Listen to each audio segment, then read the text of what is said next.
Hello बच्चों, बहुत बहुत नमस्कार। स्वागत है सभी लोगों का आज के लेक्चर में। क्या मेरी आवाज आ रही है? जल्दी फटाफट से बता दीजिए, क्या मैं दिखाई दे रहा हूं? जल्दी फटाफट से बताएं सभी लोग, क्या मेरी आवाज आ रही है? क्या मैं दिखाई दे रहा हूं? तो आज हम पढ़ने जा रहे हैं सॉलिड स्टेट का लेक्चर नंबर 3 आज हम कवर करेंगे। और इस लेक्चर में हम डेंसिटी के बारे में पढ़ेंगे और ढेर सारे सवाल, खूब सवाल हैं। काफी तो आपको होमवर्क दिए थे, करे कि नहीं हैं? काफी सारे क्वेश्चन आपके लिए होमवर्क थे, आप लोगों ने किए या नहीं किए? जल्दी बताओ फटाफट से, जल्दी से बोल दें। क्या आप सभी लोगों ने होमवर्क कर लिया है? अगर कर लिया है तो हम डिस्कस कर लेते हैं। जल्दी से बोल दीजिए, करें स्टार्ट? फटाफट से बता दो। बहुत बढ़िया, वेरी नाइस। पक्का कर लिया? अरे वाह, अरे वाह, बहुत बढ़िया, बहुत बढ़िया। जिन लोगों ने होमवर्क कर, देखो इतना सारा समय मिला था आपको, इतना सारा, तो इतने में तो होमवर्क कर लेना चाहिए। अगर नहीं किया आपने तो भाई बहुत गड़बड़ चल रही है स्थिति आपकी। तो सवाल बने ना बने वो अलग बात है, आपने ट्राई तो की है ना। और ऐसे सवाल नहीं थे कि ना बने, है ना। सवाल करके तो समझ में आ ही गया होगा। चलिए भाई शुरू करते हैं, जरा ध्यान से देखिए। आज का हमारा जो टॉपिक है वो ये है कि हम डेंसिटी के बारे में पढ़ेंगे। ठीक है, बस छोटा सा टॉपिक है, डेंसिटी का एक फॉर्मूला है, उसके न्यूमेरिकल हमें करने हैं। और प्रैक्टिस सेशन है अपना जोरदार, जिसमें काफी क्वेश्चन होमवर्क है और काफी क्वेश्चन मैं लाया हूं आज आपके लिए। चलिए होमवर्क डिस्कशन में चलते हैं सबसे पहले। और ये रहा आपके सामने पहला सवाल। होमवर्क डिस्कशन में सबसे पहला सवाल आपके सामने ये रहा। सवाल पढ़े जरा, चेक कर लेना, और है ना। सवाल पढ़े जरा, क्या कह रहे हैं? A solid has a BCC structure. अच्छा भाई, बीसीसी स्ट्रक्चर है। If the distance of closest approach between the two atom is 1.73, the edge length बतानी है। मुझे एक बात बताओ, दो एटम के बीच की डिस्टेंस आपको चाहिए, और बीसीसी में क्या होता है? दो एटम कहां पर टच करते हैं, याद करो। अब इतना तो पता होना चाहिए ना। बीसीसी में दो एटम कहां से कहां तक टच करते हैं, बताओ। ये होता है आपका बॉडी सेंटर, और ये होता है आपका कॉर्नर। सही बात है। मतलब दो एटम के बीच की जो डिस्टेंस है वो कॉर्नर से बॉडी सेंटर तक की तुमको लेनी है। सही बात है, कॉर्नर से बॉडी सेंटर तक की तुमको डिस्टेंस लेनी है। अच्छा, ये कहां पर आता है? बॉडी डायगोनल पर आता है। लेकिन कॉर्नर से बॉडी सेंटर की डिस्टेंस क्या होती है? √3a बॉडी डायगोनल होता है, उसका आधा, उसका हाफ होता है। तो √3a/2 जो है वो आपकी डिस्टेंस हो जाएगी। तो क्या कह रहे हैं? If the distance of closest approach, closest approach का मतलब क्या है? Between the two atoms. देखो, दो एटम के बीच की डिस्टेंस पूछ रहे हैं आपसे, यानी कि √3a/2, √3a/2। ये डिस्टेंस कितनी गिवन है आपको? 1.73, यानी कि ये भी √3 बोल दूं, 1.73 को √3 बोल दूं। बस अब कुछ बचा नहीं जीवन में, इससे घट गया एक आ जाएगा भाई, 2 एंगस्ट्रॉम। अब आप बोलोगे सर यहां पर मुझे आंसर पिकोमीटर में दे रखा है, तो आपको यूनिट कन्वर्जन पता होना चाहिए। क्या? 1 पिकोमीटर इज इक्वल टू होता है 10⁻⁻12 मीटर, और 1 एंगस्ट्रॉम होता है 10⁻⁻10 मीटर। अब इन दोनों में रिलेशन आपको चाहिए, तो मैं डिवाइड कर दूंगा तो भी काम हो जाएगा। 1 picometer upon 1 angstrom is equal to 10⁻⁻2 बचेगा, ये डिवाइड हो जाएगा तो, यानी कि 1 पिकोमीटर इज इक्वल टू होता है 10⁻⁻2 एंगस्ट्रॉम। यानी कि 1 एंगस्ट्रॉम अगर मैं निकालूंगा तो 10⁻⁻2 को इधर ले जाओ तो 100 पिकोमीटर आ जाएगा। यानी कि अगर 2 एंगस्ट्रॉम है तो पिकोमीटर में कितना हो जाएगा? 100 से मल्टीप्लाई करना है, यानी कि 200 पिकोमीटर आपका फाइनल आंसर आ जाएगा। 200 पिकोमीटर आपका फाइनल आंसर आ जाएगा। क्या आप सभी लोगों का आंसर ए आया? जल्दी बताओ, क्या आप सभी लोगों का आंसर ए आया? बोलो भाई, बोलो बोलो बोलो। क्या आप सभी लोगों का आंसर ए आया? जल्दी बता दो। वेरी नाइस, बहुत बढ़िया, वेरी नाइस। जिसको नोट करना है फटाफट से लिख लो, तुरंत से पहले जल्दी लिखो, जल्दी से नोट करो। आ गया था? वेरी गुड, बहुत बढ़िया। चलें अगले सवाल पर, अगले सवाल पर आगे बढ़े। चलिए भाई, अच्छा इसमें पोल क्रिएट नहीं किया, चलो अगले वाले में कर देंगे। अगला क्वेश्चन ये है कि the percentage of empty space, यानी कि परसेंटेज वॉइड चाहिए इन बॉडी सेंटर्ड अरेंजमेंट। फटाफट से आप मुझे बता दो, फटाफट से बता दो। बॉडी सेंटर में चाहिए आपको, किस में चाहिए? बॉडी सेंटर में परसेंटेज वॉइड। तो आपने वो टेबल अगर फिल कर ली है तो काम हो जाएगा। टेबल फिल करी है सबने? टेबल तो फिल कर ली ना सबने? जल्दी से बता दो मुझे क्या आंसर आना चाहिए,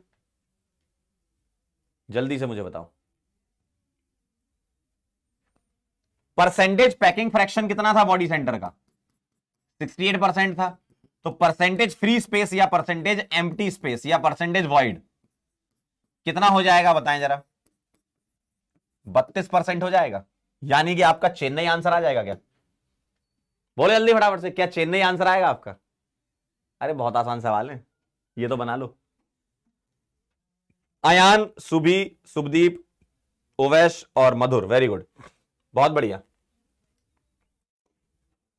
यानी कि इसका आंसर मैं लगा देता हूं चेन्नई। अगला सवाल आपके सामने आपकी स्क्रीन पर, आपको बताना है परसेंटेज पैकिंग एफिशिएंसी का आपको ऑर्डर बताना। अच्छा बहुत बढ़िया, पैकिंग एफिशिएंसी का ऑर्डर बताना है, बहुत बढ़िया, फटाफट से बता दो।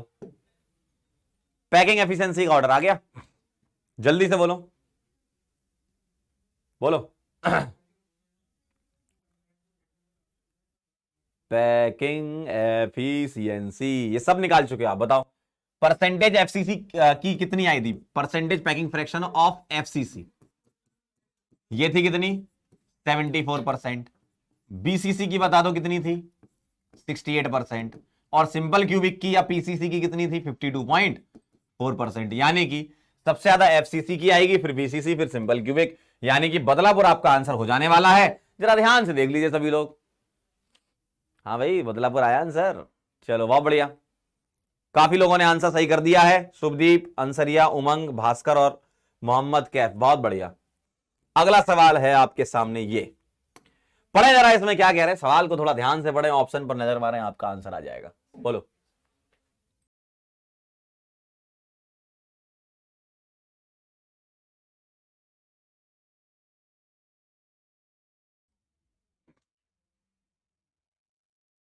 चलिए बताएं जरा फटाफट से,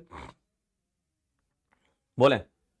the edge length of unit cell in terms of radius of sphere constituting FCC, BCC और सिंपल क्यूबिक। मतलब आपको एज लेंथ निकालनी है। फटाफट से आप सभी लोगों ने आंसर कर लिया होगा, आप सभी लोगों ने आंसर कर लिया होगा। क्या अगर मैं दो एटम के बीच की डिस्टेंस देखूं सिंपल क्यूबिक में तो ए होती है, दो एटम के बीच की डिस्टेंस देखूं बीसीसी में तो √3a/2 होती है, और दो एटम के बीच की डिस्टेंस देखूं एफसीसी में तो √2a/2 होती है। देखो ये √3a होता है बॉडी डायगोनल, तो बॉडी डायगोनल का आधा हो जाएगा √3a/2, और एफसीसी में क्या होता है? Face diagonal, face diagonal √2a का होता है, उसका आधा हो जाएगा तो √2a/2, है ना। तो अब आप मुझे बता दो, आर के फॉर्म में बताना है, किस किस में बताना है? एफसीसी में बता दो पहले तो।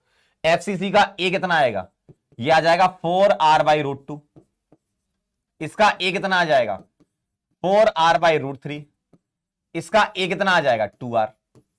तो 4r/√2, 4r/√3 और 2r दिख रहा है कहीं पे? अच्छा यहां पर इन्होंने 2√2r लिखा है, तो मैं यहां पर 4r/√2 को 2√2r लिख सकता हूं। ये बात सही है भाई, 4 को लिख दिया मैंने 2 × 2 और 2 को लिख दिया √2 × √2, एक √2 कट जाएगा, है ना।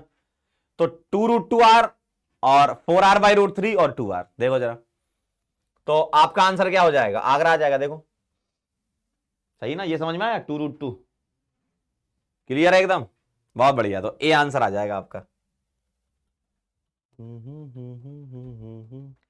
निखिल, शुभदीप, अंसरिया, काजी और कासिफ, वेरी गुड, बहुत बढ़िया, वेरी नाइस। सिंपल है सवाल, अगर आपने थ्योरी अच्छे से रिवाइज कर ली होगी तो आपसे ये सारे सवाल बने होंगे, ठीक है। चलिए अगला सवाल। ये PYQ है, एम्स 2016 का है, बड़ा सिंपल सा सवाल है, फटाफट से बताओ। A metal crystallized in BCC lattice having a radius of 4 angstrom, then what will be the edge length? देख रहे हो आप, डायरेक्ट सवाल आते हैं, डायरेक्ट, देख रहे हो। जिन लोगों ने कर लिया आंसर करें। बीसीसी में आप बता दो 2r इज इक्वल टू क्या होता है? बीसीसी का 2r होता है √3a/2, जी हां, और आपको ये 4 दे रखा है रेडियस, तो यहां से आपको एज लेंथ चाहिए थी, देख रहे हो कितना आसान सवाल बन गया सर। तो ए आ गया आपका 4 का डबल 8 का डबल 16/√3, 16/√3 एंगस्ट्रॉम आ जाएगा आपका आंसर। ए आ जाएगा आंसर, चेक कर लें जरा, क्या आप सभी लोगों का आंसर ए आया? बोलो भाई जल्दी बोलो, अरे बोलो भाई। ये काली काली आंखें टूरू टू टूरू टू, ये गोरे गोरे गाल 16/√3, सही है? क्लियर है एकदम? चलो वाह बढ़िया, अरे वाह 70% से ज्यादा जनता। शुभदीप, अनन्या, हुमायरा, एसके और दीना, वेरी गुड, वेरी नाइस। चलिए अगला सवाल अगेन PYQ 2012, जल्दी से बता दो,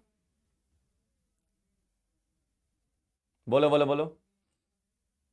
अ metal crystallises with FCC cubic lattice, ठीक है। The edge length of unit cell is 408 picometer, then diameter of the metal atom, ठीक है भाई। मुझे बताओ FCC में 2R क्या होता है? FCC का 2R होता है 2R कितना हो जाएगा? √2 फेस डायगोनल का आधा, है ना, यहां पर 2 एटम टच करते हैं। अब इस सवाल में डायामीटर पूछा है, यानी कि 2R को मैं डायामीटर बोल देता हूं, मतलब मुझे 2R की वैल्यू निकालनी है। कितना आ जाएगा? √2, और ए कितना है आपका? 408 डिवाइडेड बाई 2। सॉल्व कर लीजिएगा इसको, बताइएगा क्या आएगा। √2 इंटू 408/2, सॉल्व कर लो इसको। √2 होता है 1.414, तो 1.4 ले लो और 2 से उड़ा दो, ये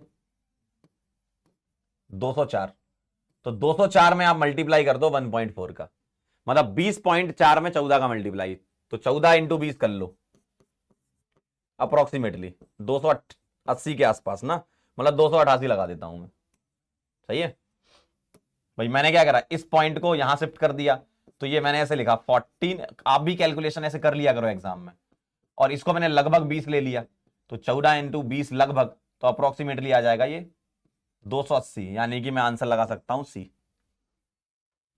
सही है। चिन्ह लगा दो ना आंसर बेटे, क्यों भाई, जल्दी बोलो सभी लोग, जल्दी बोलिए। क्लियर है एकदम? क्लियर है एकदम? चलिए भाई अगला सवाल है PYQ, फटाफट से जिन लोगों ने आंसर कर रखा है फटाफट से आंसर करें। FCC क्यूबिक लैटिस है, एक unit cell is shared equally by how many unit cell? बताओ एक यूनिट सेल कितनी और यूनिट सेल से शेयर हो सकती है? थोड़ा अच्छा सवाल है ये, अच्छा सवाल है। कह रहे हैं an unit cell is shared equally by how many unit cell, मतलब एक क्यूब के आसपास कितने क्यूब होते हैं बताओ। एक FCC की यूनिट सेल है, एक FCC की यूनिट सेल है, यानी कि कॉर्नर और फेस सेंटर पे एटम रखें।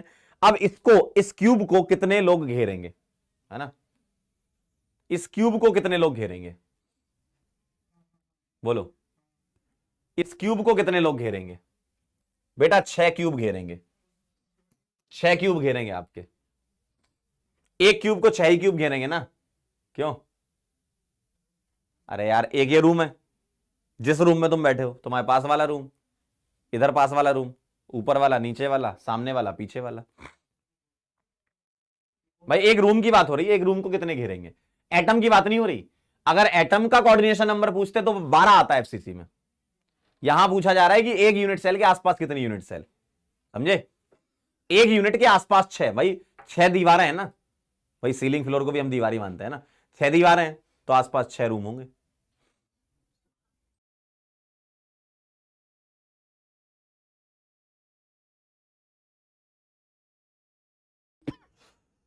ठीक है, क्लियर है? चलो आगे चलें। चलिए भाई अगला सवाल ध्यान से देखें, लिथियम मेटल क्रिस्टलाइजेज इन BCC। अब तो यार बड़े आसान सवाल हो गए आपकी जिंदगी में। If the length of side of unit cell is 351 picometer, then the atomic radius of lithium किसमें है? यहां से पता चल गया कौन सा फॉर्मूला लगाना है तुमको। हाँ बहुत बढ़िया, देखो, अरे देखो तो 2R आ जाएगा √3a/2। क्या बात है, बहुत सही। अब इनका कहना है कि if the length of side of unit cell, यानी कि ये ए दे रखा है और आपको रेडियस निकालनी है, तो 2R इज इक्वल टू √3, ए कितना दे रखा है 351, 350 के आसपास मान के आसानी से सॉल्व कर सकते हो, तो R आ जाएगा √3 इंटू 350 मान लू मैं इसको, अपॉन 2 इंटू 2 4। देखो मैंने 351 को 350 ले लिया और 4 से डिवाइड करके, और 1.7, √3 कितना होता है 1.73, तो 1.7 ले लो, और ये आपका कट जाएगा कितनी बार, 2 से उड़ा दूं क्या, ये 2 से उड़ा दूं क्या, 1 7 5, सही है क्या, है ना, और ये आ गया आपका 175 बाई 2 से इसको उड़ा दो, 2 16,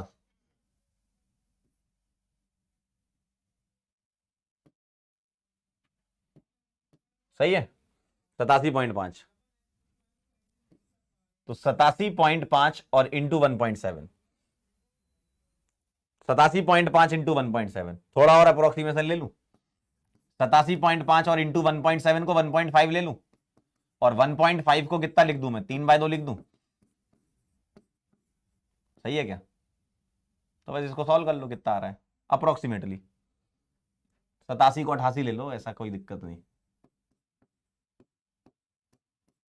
44, 132 के आसपास बनना है मामला, तो उसके आसपास वाला देख लो, 151 लगा देंगे, 132 के आसपास 151 लगा देंगे, सही है। तो ये तो मैंने आपको ऐसे कैलकुलेशन करके बताया है कि ऐसे आप अप्रोक्सीमेशन लेके, यहां के बाद मैं डायरेक्ट लिख देता हूं, है ना।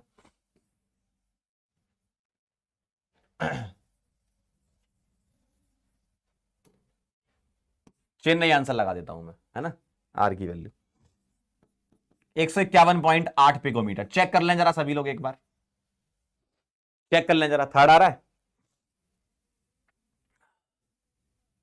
सही है,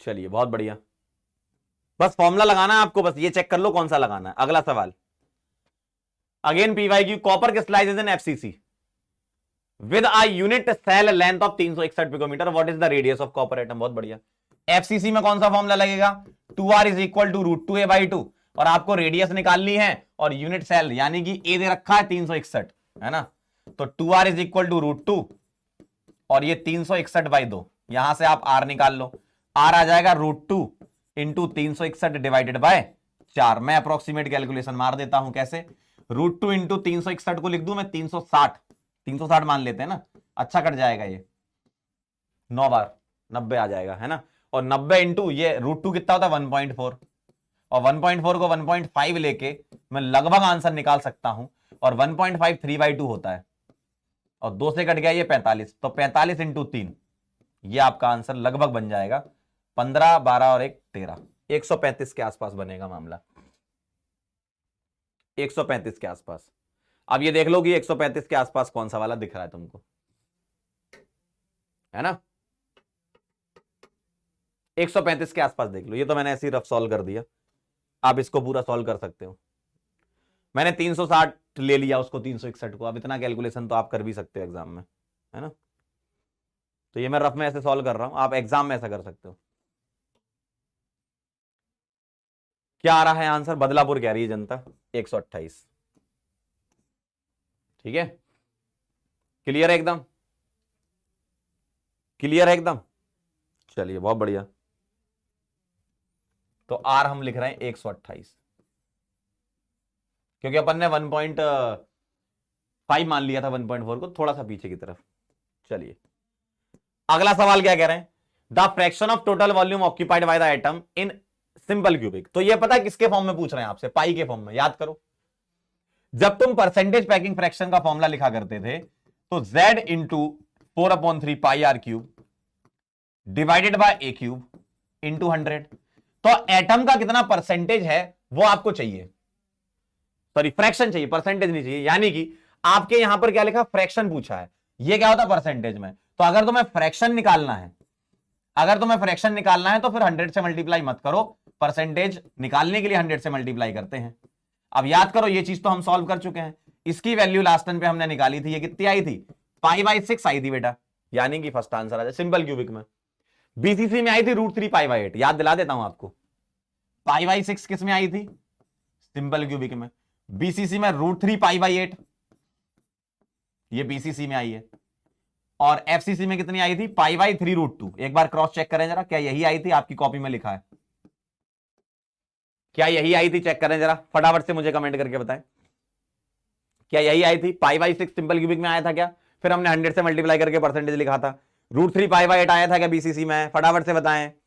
π/3√2 आया था क्या एफसीसी में? जल्दी से बोलें। है ना? चलिए, तो आपको फ्रैक्शन में चाहिए था तो π/6, उससे आपको आइडिया भी लग जाएगा ऑप्शन से, है ना? अगला सवाल, if a stand for the edge length of cubic system, simple cubic, BCC and FCC, then the ratio of radii of the sphere in the system will be. Option नहीं दिए इसमें, देना चाहिए वैसे, ऑप्शन वाले आते हैं लेकिन ऑप्शन टाइप नहीं हो पाए। चलो, आपने सॉल्व तो कर लिया होगा। सिंपल क्यूबिक में 2r कितना हो जाएगा? ए के बराबर। बीसीसी का 2r कितना हो जाएगा? √3 a/2। ये सिंपल क्यूबिक हो गया, ये बीसीसी हो गया। एफसीसी का बताना जरा भैया, 2r कितना हो जाएगा? √2 a/2। अब क्या चाहिए तुम्हें? Ratio of radii of sphere चाहिए, रेडियाई, है ना? तो इसको मैं बोल देता हूं R1, इसको R2 और इसको R3, ऐसा बोल दूं मैं, है ना? ऐसा बोल दूं। यहां की एज लेंथ A1 बोल देते हैं, यहां A2 और यहां A3। मैं ए के फॉर्म में बता देता हूं आपको आंसर, है ना? बाकी ऑप्शन से आइडिया लग जाएगा आपको। अच्छा, ए, okay okay. A stand for edge length, edge length को ए मानना है। चलिए जरा बताएं, यहां से R1 कितना आ जाएगा? a/2। यहां से R2 कितना आ जाएगा? √3 a/4। यहां से R3 कितना आ जाएगा? √2 a/4। बस रेशियो ले लो, तो R1:R2:R3 ये बनेगा आपका a/2 √3 a/2, sorry a/4 √2 a/4। अब मैं यहां किससे मल्टीप्लाई कर दूं? 4 से मल्टीप्लाई कर दूं और a से डिवाइड कर दूं। a को उड़ा दो क्योंकि a कॉमन आ रहा है सब में। 4 से मल्टीप्लाई करोगे तो 2 बचेगा, यहां 4 से मल्टीप्लाई करोगे तो √3 बचेगा, और यहां 4 से मल्टीप्लाई करोगे तो √2 बचेगा। 2 √3 और √2 आ रहा है। दिल खुश जी का आंसर बहुत सही। क्या बात है दिल खुश, आज तुमने दिल खुश कर दिया भाई, बहुत बढ़िया। 2 √3 और √2, क्या ये बात सही है? बोलो ना, अरे बोलो भाई, बोलिए बोलिए बोलिए बोलिए, जल्दी से बोलो दो। क्या यही आ रहा है आपका आंसर? 2 √3 और √2 सही है। चलिए अगले सवाल पे चलें। लिख रहा है क्या कोई? इसको जल्दी बताओ, बड़ा आसान है ये सब, आप जानते हो। एससी, बीसीसी, एफसीसी जानते हो, R1 R2 R3 निकाल के रेशियो ले लेंगे। अगला सवाल, in BCC structure contribution of corner and central atom. वाह वाह वाह, कॉर्नर और सेंट्रल एटम का कंट्रीब्यूशन जल्दी फटाफट से बता दो। कॉर्नर और सेंट्रल एटम का कितना कंट्रीब्यूशन है बीसीसी में? कॉर्नर का और सेंट्रल एटम, जल्दी बोलो कितना कंट्रीब्यूशन है? कॉर्नर का कंट्रीब्यूशन होता है बेटा 1/8, और सेंट्रल एटम तो बीच में होता है एकदम, तो 1/8 और 1 आ जाएगा, आगरा आंसर आ जाएगा। क्या आपने आंसर लगाया? अरे बोलो भाई, लगाया क्या भाई? अरे बोलिए भाई, जल्दी से बताइए भाई, क्या आपने आंसर लगाया? बोलो तो। वेरी गुड, काफी लोगों ने भारी मात्रा में आंसर किया है इसका। निखिल, अंसरिया, यस, यशी और उमंग। अंसरिया बेटा बहुत आंसर आ रहे हैं तुम्हारे, हैं? Very good. चलिए अगला सवाल 2014 का, if a is the edge length of side of cube, distance between the body centre atom and corner. बताओ बॉडी सेंटर से कॉर्नर तक की डिस्टेंस कितनी होती है? √3 a/2। क्या बात कर रहे हो सर, क्या बात कर रहे हो? इसमें तो पोल भी देने का टाइम नहीं मिला भाई, बोलो। अरे ए एज लेंथ कह रहे हैं और distance between body centre and one corner atom कह रहे हैं। वाह वाह वाह, बॉडी सेंटर से कॉर्नर कितना होता है? बॉडी डायगोनल का आधा होता है, √3 a/2। देखिए, अरे देखिए, काफी बच्चे इसका चेन्नई आंसर कह रहे हैं। ऐसा क्यों, पागल हो गए हो क्या? रेडियस थोड़ी पूछा तुमसे, तुमसे तो बस बॉडी सेंटर से कॉर्नर तक की डिस्टेंस पूछी है अंकल, और अगर ये डिस्टेंस पूछी है यानी कि √3 a/2 पूछा है। सही है। चलिए भाई आगे बढ़ते हैं। Percentage free space in BCC, अच्छा ये हो चुका है क्या? ओके, ये वाला सवाल हो चुका है, 32% आया था इसका। Unit cell shared by how many unit cell, 6 answer था इसका, ये भी हो गया, यही हुआ ना, चेक कर लेता हूं एक बार। अच्छा हाँ ये भी हो गया, और ये FCC how many unit cell, ये भी 6 हो गया। नंबर ऑफ एटम कंटेन, हाँ चलिए ये बताएं जरा, फटाफट से इसका आंसर करें, फटाफट से इसका आंसर करें। The number of atom contained in FCC unit cell, बताओ 1 2 का 4 4 2 का 1, माय नेम इज लखन, सही बात है। जल्दी बोलो फटाफट से, 1 2 का 4 4 2 का 1, माय नेम इज लखन, जल्दी बोलो जल्दी बोलो जल्दी बोलो जल्दी बोलो, जल्दी बोलो। अरे एफसीसी पूछा है भाई, ऐसी क्या बातें कर रहे हो, ऐसी बातें करोगे क्या,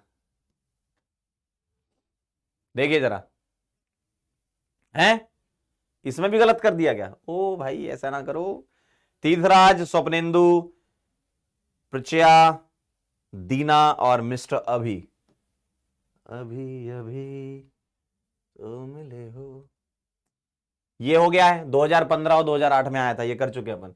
बीसीसी का एम्प्टी स्पेस हो चुका है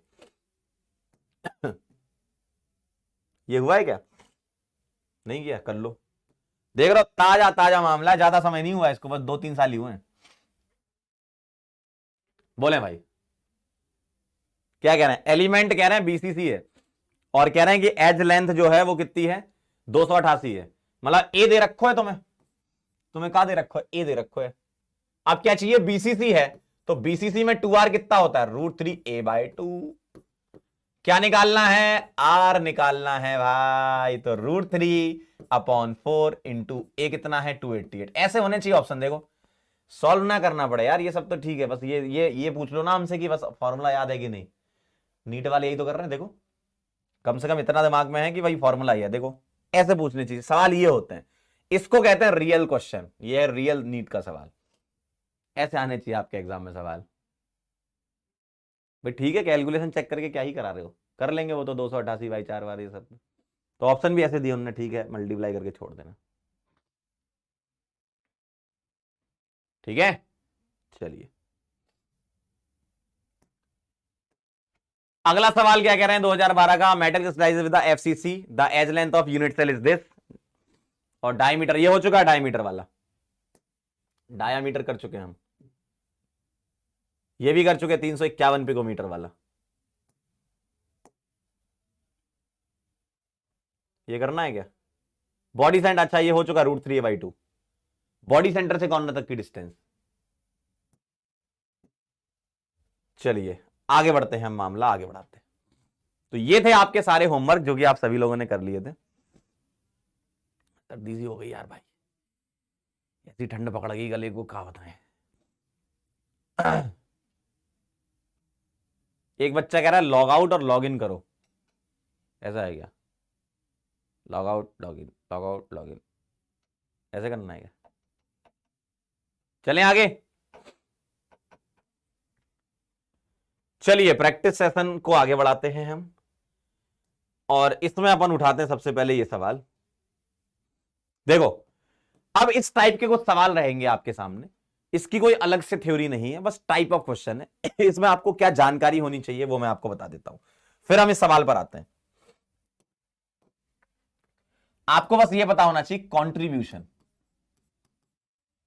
कितना कितना कंट्रीब्यूशन है, कंट्रीब्यूशन ऑफ कॉर्नर का बता दो कितना है, 1/8 जानते हो, बॉडी सेंटर का बता दो कितना है 1, फेस सेंटर का बता दो कितना है, हाफ कंट्रीब्यूशन होता है, एक दीवार 2 रूम के लिए कॉमन होती है, और अगर कभी एज पर एटम आ जाए तो एज सेंटर 1/4, कभी अगर एज पर आ गया मतलब 2 दीवारें जहां मिलती है, जो लाइन होती है वो एज होती है ना,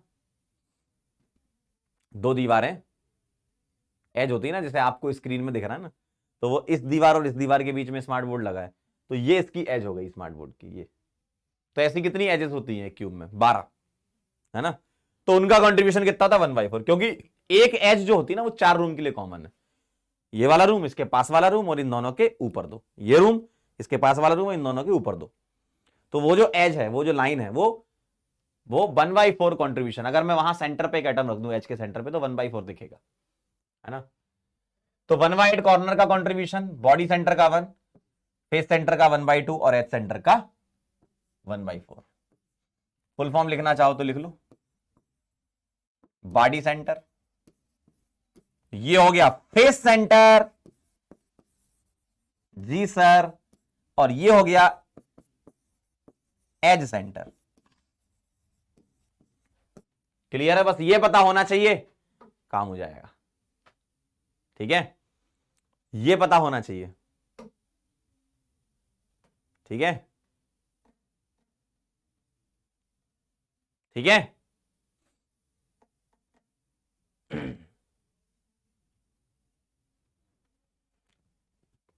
तो बॉडी सेंटर में मतलब कंट्रीब्यूशन चाहिए। कंट्रीब्यूशन कॉर्नर का कितना होता है? 1/8।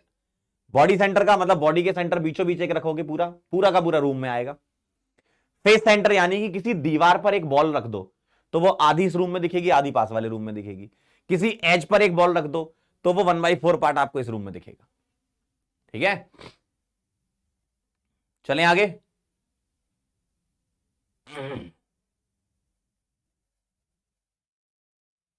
एक बच्चा कह रहा है कि सर एफसीसी का मॉडल दिखा दो। आपने बोला था एफसीसी वाला,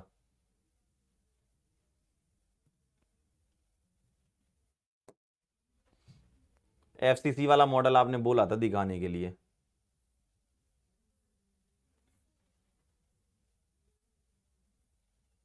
देख लेते ऐड हुआ है क्या।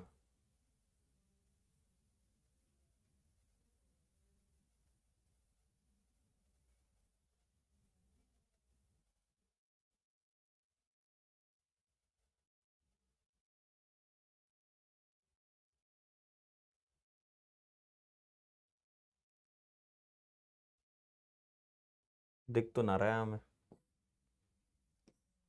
बॉडी सेंटर्ड क्यूबिक, हाँ आ गया है भाई। ये रहा वो एफसीसी जो आपको मैं दिखाना चाह रहा था। देखिए तो सर,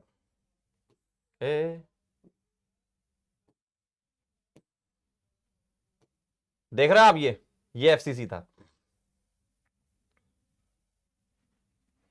ये है वो एफसीसी वाला। देखो, ये कॉर्नर, ये कॉर्नर, ये कॉर्नर, ये कॉर्नर, ये 4 कॉर्नर आगे हो गए। अब देखो जरा पीछे की तरफ, पलट दिया मैंने ना। एक ये, एक ये, एक ये, एक ये, 4 कॉर्नर होगा ये, यानी कि 8। ये एक फेस सेंटर, ये एक फेस सेंटर 2, ये एक फेस सेंटर 3 और ये एक फेस सेंटर 4।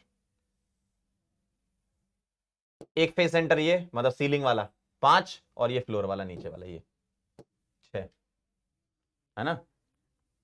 ठीक है, इसमें अभी सेंड का ऑप्शन नहीं आ रहा, मैं भेज दूंगा आपको, आपके पास आ जाएगा। सेंड कर देंगे, आपके पास आ जाएगा। ठीक है, देख लो एक बार अच्छे से। तो ये एफसीसी दिखता है, 8 कॉर्नर और 6 फेस सेंटर।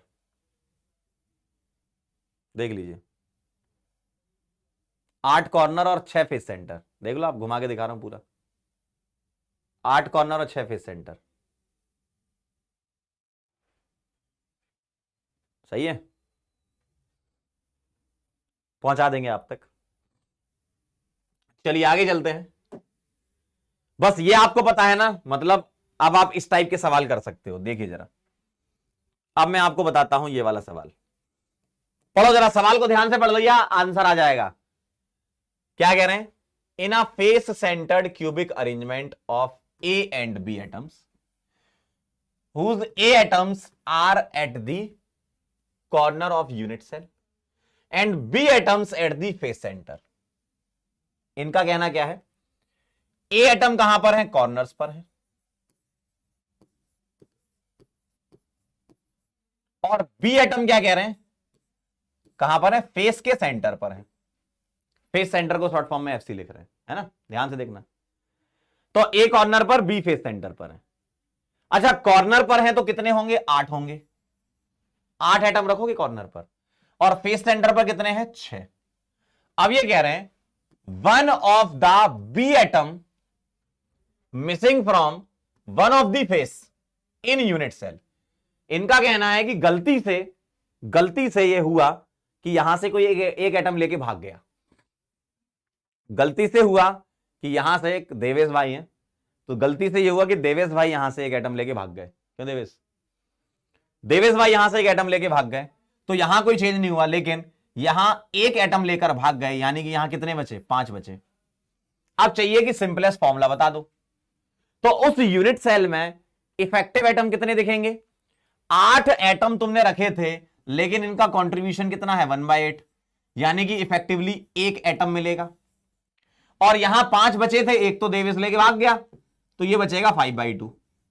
क्यों? क्योंकि आधा कंट्रीब्यूशन होगा, फेस सेंटर का आधा होता है ना कंट्रीब्यूशन, यानी कि A1 और B 5/2। अब तुम्हें क्या चाहिए? Simplest formula. सिंपलेस्ट मतलब एम्पिरिकल फॉर्मूला। एम्पिरिकल फॉर्मूला का मतलब क्या है कि आपको फ्रैक्शन में नहीं छोड़ना, आपको इंटीजर में लिखना है ना। तो ये फ्रैक्शन दिख रहा है 5/2, इंटीजर में 2 से मल्टीप्लाई कर दो, तो 2 से मल्टीप्लाई करोगे तो A2B5 आपका आंसर आ जाएगा। देखो A2B5 आपका आंसर आ जाएगा, 10 नहीं आंसर आ जाएगा। देख लो, चेक कर लो, A2B5 आपका आंसर आ जाएगा। चेक कर लो, बड़ा सिंपल सवाल है। कॉर्नर को नहीं छेड़ा, कॉर्नर एक भी नहीं छेड़ने, फेस सेंटर से देवेश एक एटम लेके भाग गया था, पकड़ो जरा उसको। तो कितने बच गए? अब एक तो ले गया ना, भाग गया वो, कितने बचे? 5। और हर एक का आधा आधा एटम दिखेगा आपको एक यूनिट सेल में, है ना। हर एक का आधा आधा एटम दिखेगा आपको यूनिट सेल में। क्लियर है? समझ गया ना सवाल? बड़ा आसान सवाल होता है। चलिए अगला सवाल, नेक्स्ट क्वेश्चन। कुछ सवालों की प्रैक्टिस कर लोगे तो समझ जाओगे। इफ एटम ए, अगला पढ़ो। If atom A is placed on all corners, तो ए कहां पर है? ऑल कॉर्नर्स पर, सभी कॉर्नर्स पर है। कितने होंगे? 8 होंगे। B at body centre, B है बॉडी के सेंटर पर, कितने होंगे? 1 होगा। C at all face centre, C कहां पर है? फेस सेंटर पर, सभी में, है ना, सभी फेस सेंटर, यानी कि 6। मैं ऑल फेस सेंटर ही लिख देता हूं, ऑल फेस सेंटर यानी कि 6। और डी कहां है? At all edge centre. अच्छा, एजेस कितनी होती है किसी क्यूब में? बताओ, ऑल एज सेंटर, किसी क्यूब में एजेस कितनी होती हैं? हालांकि आपने एज सेंटर वाली यूनिट सेल अलग से नहीं पढ़ी, ये एक हाइपोथेटिकल ऐसे बना दिया सवाल उन्होंने कि चलो एज सेंटर पे भी रख दें तो क्या होगा, है ना। तो एजेस कितनी होती है किसी क्यूब में? 12 होती है, ध्यान रखिएगा, 12 लाइंस होती हैं क्यूब की, एजेस 12 होती है। अब कोई एटम लेके देवेश तो नहीं भाग रहा, देवेश कोई एटम लेके भाग रहा है क्या? नहीं भाग रहा ना, ठीक है, यानी कि इतने ही एटम आपको मानने हैं। 8 में किससे मल्टीप्लाई कर दूं? 1/8 से। क्यों? आपको कॉर्नर का कंट्रीब्यूशन 1/8 मिलेगा। बॉडी सेंटर तो पूरा ही होता, फेस सेंटर में आधा कंट्रीब्यूशन होगा, और एज सेंटर 1/4 कंट्रीब्यूशन होगा। तो ये 1 बनेगा, ये 1 है, ये 3 बनेगा, और ये 3 बनेगा। आंसर आ जाएगा A1 B1 C3 D3, यानी कि ABC3D3 is the final answer. समझे बात को? बड़ा आसान कॉन्सेप्ट है, सिंपल सी बात, बस अगर आपको पता है तो। ABC3D3 आया क्या आंसर? ABC3D3 आया क्या आंसर? सही है ना। तो ये बड़े आसान से सवाल होते हैं, बहुत मजे से आप बना लोगे इनको। चलें आगे, ठीक है। चलिए अब एक थोड़ा सा अच्छा सवाल है, थोड़ा सा अच्छा सवाल है, ध्यान से सुनिएगा। क्या कह रहे हैं इसमें? एटम ए कहां प्लेस करना है? सारे कॉर्नर पर।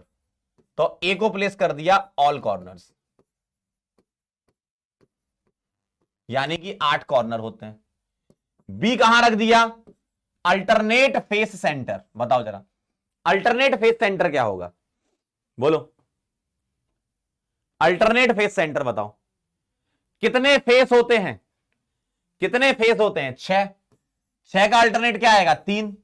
यही सबसे बड़ी बेवकूफी होगी यहां पर। 6 का अल्टरनेट 3 नहीं आएगा। जो ऐसा सोच रहे हैं ना कि 6 का अल्टरनेट 3 होगा, क्यों? एक छोड़कर एक। बेटा ये क्यूब है, यहां 3 नहीं आएगा अल्टरनेट, यहां आएगा अल्टरनेट 2। सोच लो अब आप दिमाग में। जनता ऐसे पलटी मारी कि क्या बताएं, आज तक कोई नहीं पलटा होगा तुम्हारे जितना। अल्टरनेट का मतलब पता है क्या है? एक छोड़कर एक। सही बात है ना? एक जगह अगर एटम होगा तो उसके एडजेसेंट पे नहीं होगा, फिर आगे होगा। एक छोड़कर एक कोई अल्टरनेट बोलते हो ना। तो अब आप मुझे बताओ, मान लो सीलिंग पर अगर कोई एटम रखा है, जिस रूम में तुम बैठे हुए हो, जिस कमरे में तुम बैठे हो, ऊपर देखो क्या दिख रहा है। देखो ऊपर, देखो क्या दिख रहा है। ऊपर आपको एक फैन लटकता हुआ नजर आ रहा है। उसी फैन को हटा दो और वहां पे एक एटम रख दो। तो एक एटम रख दिया। अब कहां कहां नहीं हो सकता? Left, right, front, back. तो कहां होगा? फ्लोर पे। इसको बोलते हैं अल्टरनेट, है ना? तो अल्टरनेट यानी कि अल्टरनेट फेस सेंटर यानी कि 2 होंगे ना कि 3। ये गलती करते हैं लोग, है ना? तो 8 इंटू 1/8 और 2 इंटू फेस सेंटर का कॉन्ट्रीब्यूशन हाफ। तो ये कितना बचेगा? 1। ये भी 1, यानी कि आंसर इज ए बी। क्या ये बात सही है? ए बी आंसर आया आपका। ए बी आंसर आया। सीलिंग पर एक रखा है तो लेफ्ट, राइट, फ्रंट, बैक पे तो है नहीं, फ्लोर पे है ना? चले आगे। चलिए बहुत बढ़िया।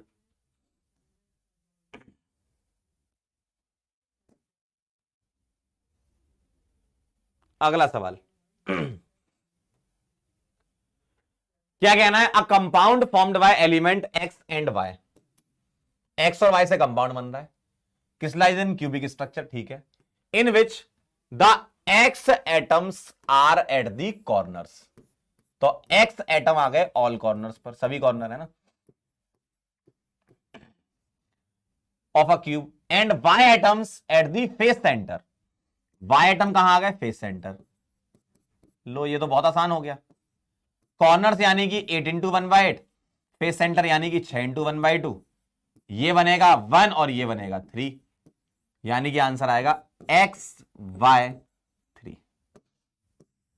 देखिए जरा, देखिए जनाब, XY3 आंसर आ गया। क्या बात है, ताबड़तोड़ आंसर निकाल लो आज तक, एकदम सिंपल, आसान है ना सवाल? क्यों? कॉर्नर पर है और Y कहां पर है? फेस सेंटर पर है। तो 6 इंटू 1/2 आएगा ना, 3 आएगा। सही है। चलिए बहुत बढ़िया, वेरी नाइस। आगे चलते हैं। अगला,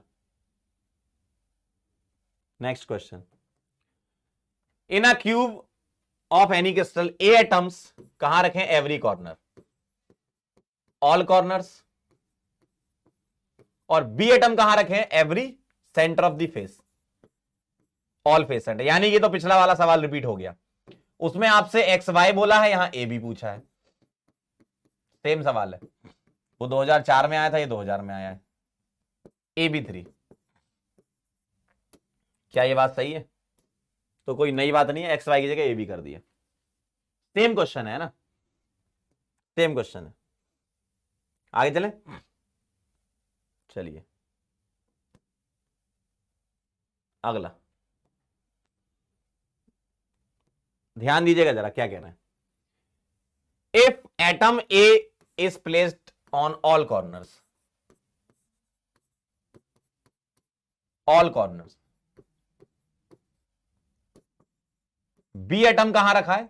अल्टरनेट एज सेंटर। बताओ अल्टरनेट एज सेंटर कितने बनेंगे? बोलो।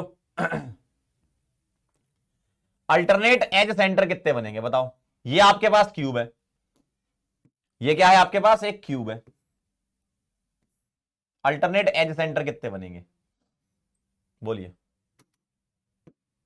अगर मैंने एक एटम यहां रखा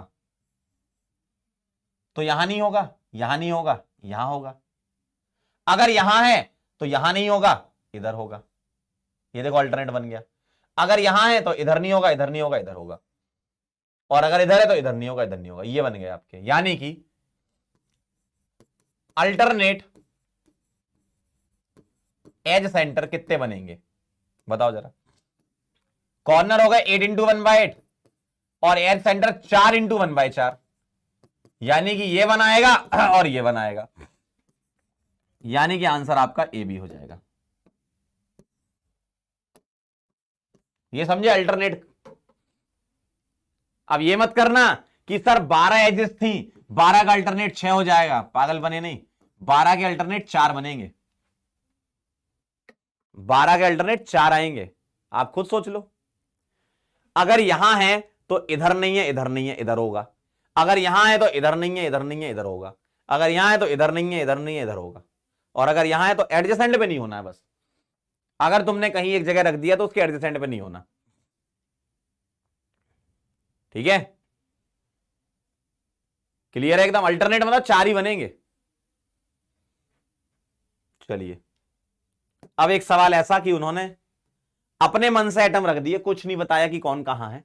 उनने पूछा अगर ऐसा अरेंजमेंट है तो आप आंसर बताओ, ऐसा अरेंजमेंट है तो आंसर बताओ। तो मैं चाहता हूं कि इस सवाल का आप लोग आंसर करें।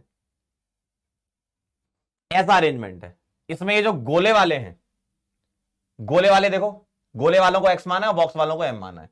गोला गोला गोला गोला, देखो कहां कहां पर है गोला। तो गोले को अगर देखोगे तो सभी कॉर्नर पर हैं, और 1 2 3 4 5 6। तो ये जो गोले वाले हैं ना, एक्स वाले, एक्स वाले कहां हैं, ऑल कॉर्नर्स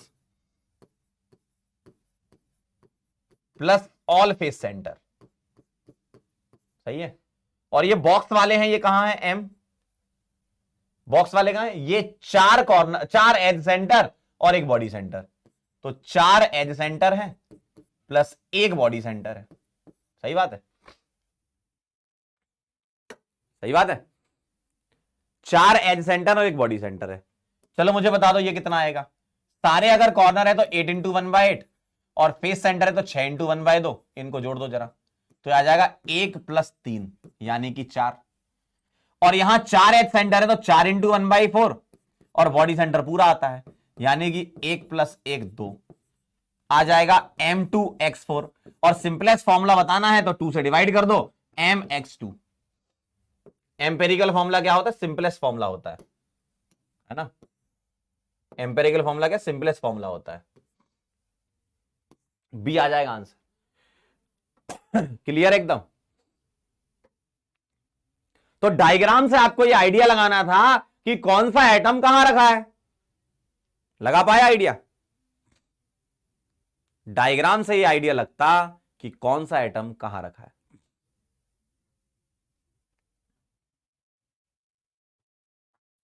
क्लियर है। लिख लो फटाफट से, तुरंत से पहले लिख लीजिए।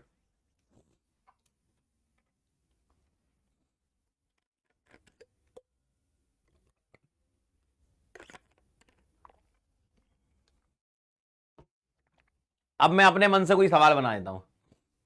मुझे नहीं पता कि यह सवाल एग्जिस्ट करता भी है कि नहीं, हमें तो सिंपल मैथ्स आ गई है, इतना तो सीख ही लिया है। अपने मन से कुछ भी सवाल बना लो अब आप, और खेलते रहो उसके साथ। चलो मैं आपको सवाल दे रहा हूं। ए रखा है कॉर्नर पर, सभी कॉर्नर पर है ना। ए कहां है, ऑल कॉर्नर्स। बी है बॉडी सेंटर और सी है all face centre plus edge centre पे। बताओ सिंपलेस्ट फॉर्मूला क्या है, find simplest formula of the compound, simplest formula या एम्पेरिकल फॉर्मूला। बताओ जरा क्या होगा, बोलिए बोलिए, अपने मन से सॉल्व कर लो, कुछ भी बना लो सवाल, क्या है बोलो। ए कॉर्नर पर है तो 8 × 1/8, बॉडी सेंटर पर पूरा एक आएगा। सी कह रहा है face centre plus edge centre, face centre पर है 6 × 1/2, एज सेंटर 12 × 1/4। आंसर आ गया, देखो ये आ गया 1, ये 1 है ही, और ये आ गया 3 + 3 यानी कि 6। तो आंसर आ गया A B C 6। चेक करें जरा आंसर क्या आपका आंसर यही आया? ABC6 आंसर आया आपका, जल्दी बताओ। बहुत बढ़िया, भारी मात्रा में सही है, बहुत सही, बहुत सही। अगला सवाल देखिए जरा। अब आप कुछ भी सवाल कर सकते हो। ए है आपका कॉर्नर प्लस फेस सेंटर पे, और बी है body centre plus edge centre पे। बताओ जरा आंसर, कुछ भी सवाल बना लो। बेसिक कॉन्सेप्ट समझ गए तो हर प्रकार का सवाल आपसे हो जाएगा इसमें। ये वाले सवाल एग्जाम में आते हैं, एक तो इस टाइप के सवाल आते हैं, और आगे जब हम क्रिस्टल की पैकिंग पढ़ेंगे उसमें वॉइड्स होते हैं, टेट्राहेड्रल वॉइड, ऑक्टाहेड्रल वॉइड, तो उस प्रकार के सवाल भी पीवाईक्यू में आते हैं, है ना। चलिए बताइए। अच्छा, ए अगर कॉर्नर पर है, मैं अब डायरेक्ट कर रहा हूं, अब इतना तेज तो हो ही गए हो तुम, इतने तेज हो चुके हो। 8 इंटू 1/8 और 6 इंटू 1/2, तो ये आ गया 1 + 3 यानी कि 4, और ये आ गया 1 + 12 इंटू 1/4 यानी कि 1 + 3 यानी कि 4। तो आंसर आ गया A4 B4, लेकिन सिंपलेस्ट फॉर्मूला चाहिए 4 से divide. A B is the final answer, A B, A B आएगा। A B corner, face center, body centre और एज सेंटर,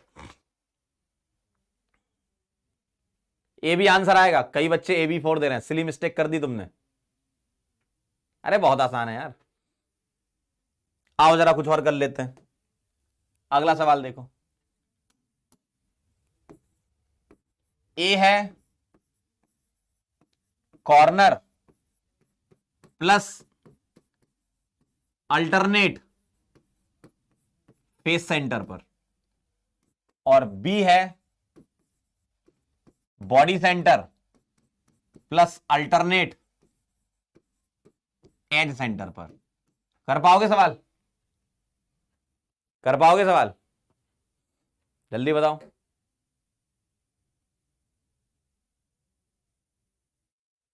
बताओ। सिंपलेस्ट फॉर्मूला मतलब आपको एकदम इंटीजर तक जाना है, जहां तक आप डिवाइड मल्टीप्लाई कर सकते हो, एकदम सिंपलेस्ट, सिंपलेस्ट रेशियो चाहिए आपको। कर पाओगे सवाल ये? बोलो। कॉर्नर है यानी कि 8 इंटू 1/8, अल्टरनेट फेस सेंटर यानी कि 2 इंटू 1/2, अल्टरनेट फेस होते हैं 2, बॉडी सेंटर पूरा और अल्टरनेट एज सेंटर होते हैं 4। ठीक है, तो ये आया 1 + 1 2, और ये आया 1 + 1 2, यानी कि A2 B2 सिंपलेस्ट, यानी कि जब तक डिवाइड कर सकते हो, जब तक है जान। ए भी आंसर आएगा भाई। अगला क्वेश्चन। ए है कॉर्नर्स पर और बी है ऑल एज सेंटर पर। ठीक है, फटाफट से बता दो क्या है आंसर, बताओ बोलो। अगर कॉर्नर पर है तो 8 इंटू 1/8 और एज सेंटर पर है तो 12 इंटू 1/4। ये 1 आ गया, ये 3 आ गया, आंसर आ गया AB3। समझे? अगला सवाल। अगर ए तुम्हारा कॉर्नर्स पर है और बी है तुम्हारा ऑल एज सेंटर, अब मैं यहां सवाल जोड़ रहा हूं क्या, if any two edge centre atoms are missing, then new empirical formula of the compound।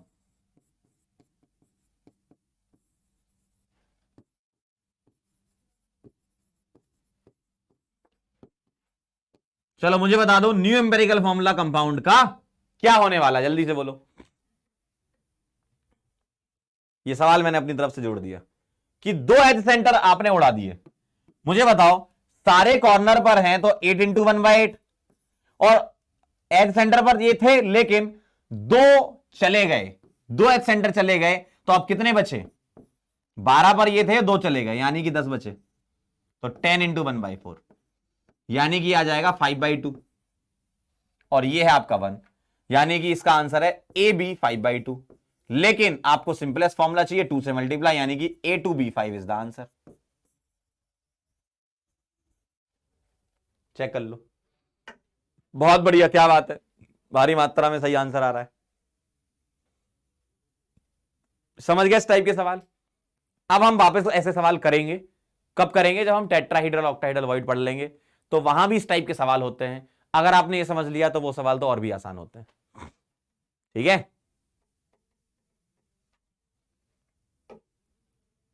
Clear है एकदम।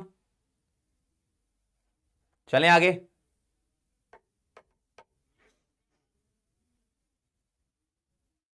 ठीक है, फटाफट से नोट कर लो जिसको लिखना है। तो अब आप अपने मन से कुछ भी सवाल बना सकते हो घर पे बैठे बैठे। घर पे ही तो सवाल बना लो अपने मन से कुछ भी, कि ए है कॉर्नर पर, बी है बॉडी सेंटर पर, सी है फेस सेंटर पर, डी है एच सेंटर पर। सी के 3 एटम उड़ा दिए, डी के 4 उड़ा दिए, या डी के मान लो 5 उड़ा दिए, बताओ आंसर क्या है। ठीक है, अब आप बना लोगे इस प्रकार के सारे सवाल। तो आज का टॉपिक है हमारा डेंसिटी, बड़ा सिंपल सा है। डेंसिटी से क्या मतलब है तुम्हारा, बताओ डेंसिटी क्या होता है, बोलो डेंसिटी क्या होता है। डेंसिटी, डेंसिटी से क्या मतलब है। डेंसिटी होती है मास अपॉन वॉल्यूम, जानते हो आप। मास कैसे निकालते हो आप, मास कैसे निकालते हो, मास निकालने का तरीका, मोल का फॉर्मूला पता है। मोल का फॉर्मूला, मोल का फॉर्मूला क्या होता है। मोल का फॉर्मूला होता है वेट अपॉन, एटम होगा तो एटॉमिक वेट और मॉलिक्यूल होगा तो molecular weight, is equal to number of atoms या molecules divided by Avogadro number, यही होता है। अब अगर मैं यहां से वेट निकालूंगा तो वेट आपका आ जाएगा, नंबर ऑफ एटम्स कितने होंगे वो यूनिट सेल पर डिपेंड करता है, कैसे यूनिट सेल है ना। तो नंबर ऑफ एटम मैंने Z रख दिए, है ना, वो डिपेंड करता है सिंपल क्यूबिक के लिए 1, BCC के लिए 2, FCC के लिए 4, इंटू एटॉमिक वेट को मैं M बोल देता हूं अपॉन Na। तो वेट आ गया Z into M by Na, मैंने एटॉमिक वेट को M बोल दिया है। तो डेंसिटी को मैं D बोल रहा हूं, या रो बोल सकते हो ना। D is equal to mass वहां से उठा लो कितना है, Z into M upon Na, और यूनिट सेल का वॉल्यूम कितना होगा। यूनिट सेल क्या है, क्यूबिक, और क्यूब का वॉल्यूम होता है ए क्यूब, क्यूब का वॉल्यूम होता है ए क्यूब। और यहां पर हमें यूनिट क्या चाहिए होती है वो लिख लो। मास यहां पर रखोगे आप ग्राम में, और ये रखोगे सेंटीमीटर, तो सेंटीमीटर का क्यूब, तो ग्राम पर सीसी में आपको चाहिए। इसको मैं ग्राम पर सीसी भी बोल सकता हूं, क्यूबिक सेंटीमीटर, या मैं इसको ग्राम पर एमएल भी बोल सकता हूं। क्यों, 1 क्यूबिक सेंटीमीटर ये होता है 1, या 1 ग्राम पर सीसी बोल देता हूं, ये होता है 1 ग्राम पर एमएल, है ना, मतलब 1 क्यूबिक सेंटीमीटर 1 एमएल के बराबर होता है। ठीक है, तो आपको जो यूनिट होगी वो ये चाहिए इसके फॉर्म में, है ना। Z आपको पता है, Z क्या होता है, 1 2 का 4, ये आप जानते हो। Simple cubic BCC FCC। ठीक, M क्या है यहां पर, M है आपका एटॉमिक वेट, Na क्या है, अवोगैड्रो नंबर, कितना होता है 6 इंटू 10 की पावर 23 रखा करेंगे हम न्यूमेरिकल के लिए, 6 इंटू 10 की पावर 23। ठीक है,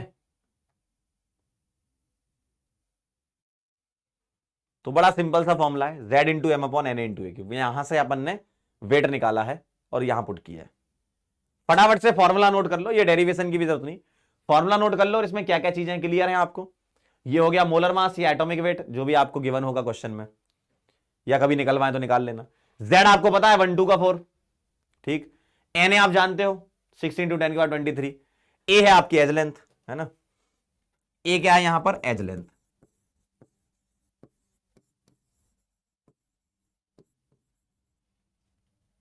ठीक है, और एज लेंथ किस में आएगी, सेंटीमीटर में। ठीक, चलिए लिख लें तो आप बता देना फिर हम आगे चलेंगे, नोट कर लें।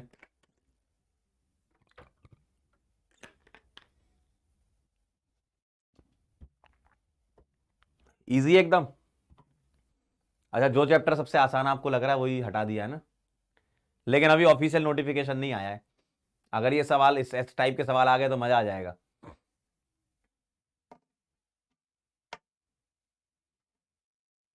डन, पक्का। चलिए आगे चलते हैं। सवाल देखें जरा, सवाल को ध्यान से पढ़े क्या कह रहे हैं, सवाल को ध्यान से पढ़े क्या कह रहे हैं। Each edge of cubic unit cell is 400 picometer, ठीक है, तो मुझे ए पता है 400 पिकोमीटर है। If atomic weight of the element is 120, यानी कि मुझे एम पता चल गया 120 है। डेंसिटी कह रहे हैं 6.25 ग्राम पर सीसी, ठीक है, ये पता चल गई डेंसिटी डी।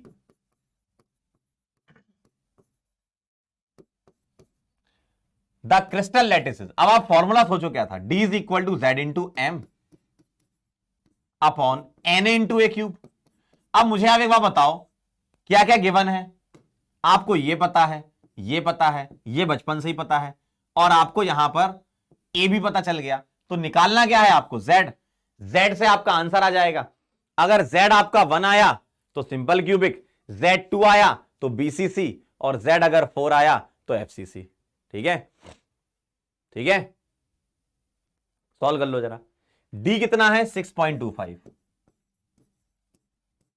जेड निकालना है, एम कितना है 120 अपॉन एन ए होता है 6 इंटू 10 की पावर 23, और एज लेंथ 400 पिकोमीटर है, इसको मैं सेंटीमीटर में कन्वर्ट करूंगा, तो 400 इंटू 1 पिकोमीटर होगा 10 की पावर -10 सेंटीमीटर। देखो 1 पिकोमीटर जो होता है वो होता है 10 की पावर -12 मीटर में होता है, और मीटर को सेंटीमीटर में करोगे तो 100 सेंटीमीटर, यानी कि 100 से मल्टीप्लाई, तो -10 सेंटीमीटर है ना। तो ये आ जाएगा 400 इंटू 10 की पावर -10 का होल क्यूब। बस इसको थोड़ा सॉल्व करना पड़ेगा आपको, है ना। सॉल्व कर लेते हैं, कैसे, 6 से उड़ा दिया ये 20 हो जाएगा, ठीक है, तो ये बचेगा 6.25 इज इक्वल टू 20, जेड ऊपर बचेगा और नीचे 10 की पावर 23 है, और एक काम करूं मैं, 400 इंटू 10 की पावर -10 कितना हो जाएगा, 4 इंटू 10 की पावर -8, और 4 का क्यूब होता है 64, और 10 की पावर -8 बचेगा ये अंदर, उसका होल क्यूब यानी कि -24, ये आएगा। चेक कर लेना एक बार, है ना, सही है। तो मैं z यहां से निकाल लेता हूं, कितना बनेगा 6.25, अच्छा ये 10 की पावर 23 और 10 की पावर -24, 10 की पावर -1 बनेगी, तो 64 इंटू 10 की पावर -1 डिवाइडेड बाय 20 कर दूं मैं, देखो क्रॉस मल्टीप्लाई कर दिया, इसको यहां लेकर और 20 से डिवाइड। अब इसको सॉल्व कर लो, अब बता दो कितना आ रहा है, यहां से आप मुझे z बता दो।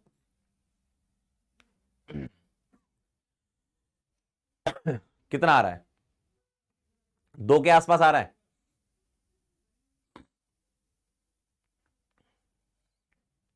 जल्दी फटाफट से बता दो, 2 आ रहा है या 4 के आसपास है, या तो 1 आएगा या 2 आएगा या 4 आएगा, ठीक है।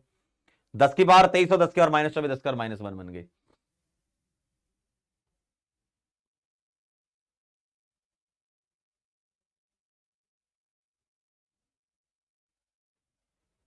ठीक है, 2 के आसपास बता रहे हैं, तो z हम ले लेते हैं 2, यानी कि z या तो 1 आएगा या 2 या 4, इन्हीं में से आएगा, है ना। तो ये आ जाएगा आपका बीसीसी। अब आप ये देख रहे होंगे यहां पर कि सर ये एंड सेंटर्ड करके एक दे रखी है, इसको मैं आगे आपको बताऊंगा, है ना, ठीक है, आने वाले लेक्चर बताऊंगा एंड सेंटर्ड का मतलब क्या होता है, ठीक है, आने वाले लेक्चर बताऊंगा एंड सेंटर्ड का मतलब क्या है, ठीक है। चलिए नोट कर लीजिए,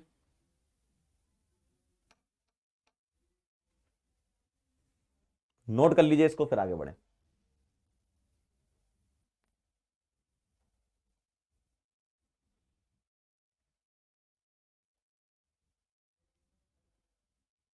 बता देना आगे बढ़ना हो तो। प्रिमिटिव तो सिंपल है यार, प्रिमिटिव मतलब सिंपल क्यूबिक यार, ये तो सिंपल क्यूबिक है।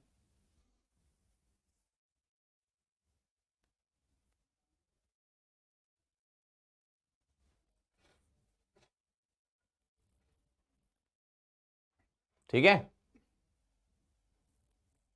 पक्का डन। चलो आगे चलते हैं।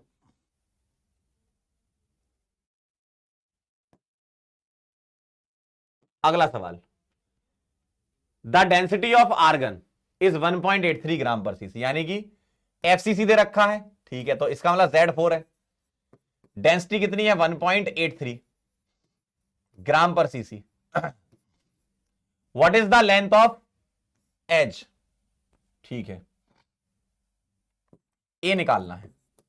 एटॉमिक वेट दे रखा है आपको 40, मतलब अब आपको फॉर्मूला लगाना है और कुछ नहीं। तो D is equal to Z into M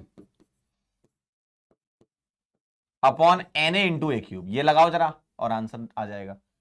1.83, Z 4 है, M 40 है, ऊपर तो 160 बन गया, और 6 इंटू 10 की पावर 23 इंटू आपको ए क्यूब चाहिए। तो यहां से ए क्यूब जो बनेगा वो बनेगा आपका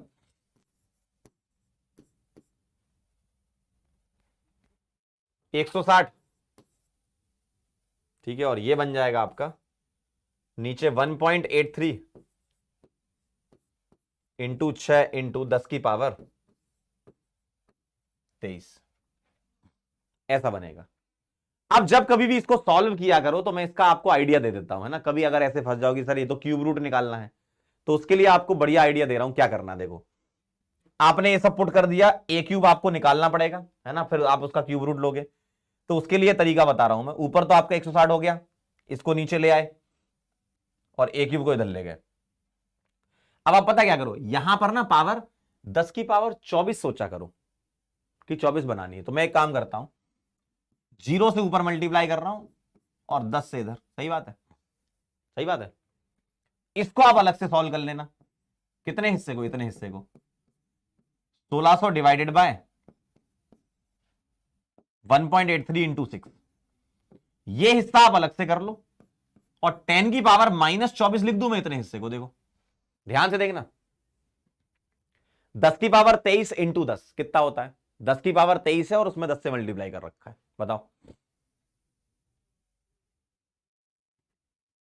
सही है? सही है। एक कह रहा था Z कहां से आया? एफसीसी लिखा है ना, यहां से Z पता चल गया, ठीक है। अब इतने हिस्से को आपने अलग से सॉल्व कर लिया, 1600 अपॉन 1.83 और 6 से और डिवाइड करके मुझे बताओ ये कितना आ रहा है। इतना अगर ये आपको मिलेगा तो आप इसका क्यूब रूट ले लोगे। ये मुझे बता देना यहां कितना आ रहा है, इसका क्यूब रूट मुझे लेना है। और 10 की पावर -24 का क्यूब रूट होता है -8। मैंने आपको इसलिए बोला कि 10 की पावर 24 के आसपास बनाना, -24 के आसपास बनाना। क्यों? क्योंकि उसका क्यूब रूट 10 की पावर -8 सीधे आ जाएगा। एक कह रहा था 1600 कहां से आया? 4 इंटू 40 160 होता है, और नीचे यहां 10 से मल्टीप्लाई किया, ऊपर 10 से मल्टीप्लाई है, तो 1600 हो गया, है ना।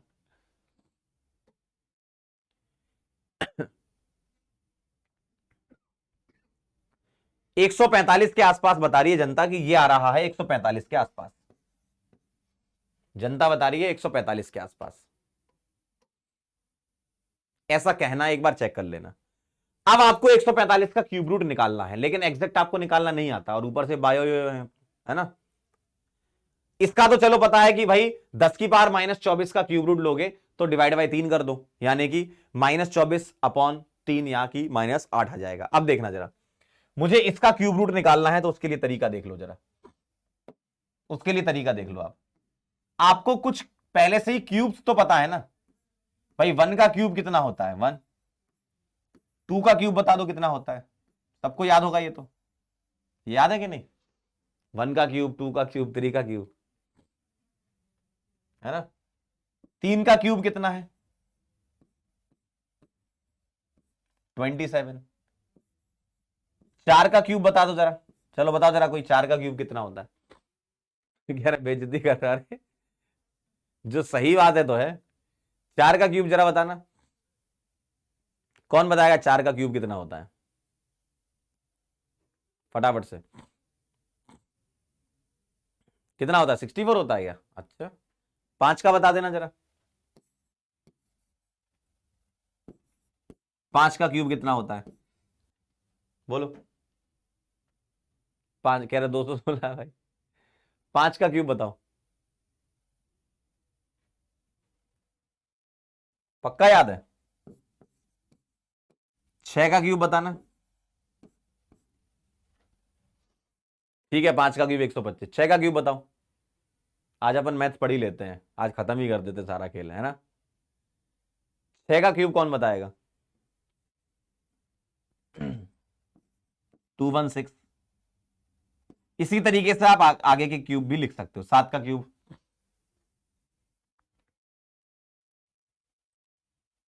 8 का क्यूब, 9 का क्यूब, इस तरीके से आप, और 10 का क्यूब। तो ये सारे क्यूब आप लिखो जल्दी फटाफट से। 7 क्यूब, 8 क्यूब, 9 क्यूब और 10 का क्यूब। 10 का क्यूब तो मैं बता देता हूं आपको 1000 होता है, ये सबसे टफ यही था। आसान वाले तुम बता दो। 343। ठीक है भाई लिख देते हैं, तुम कह रहे हो इसलिए लिख रहे हैं ये। 8 का क्यूब बोल दो।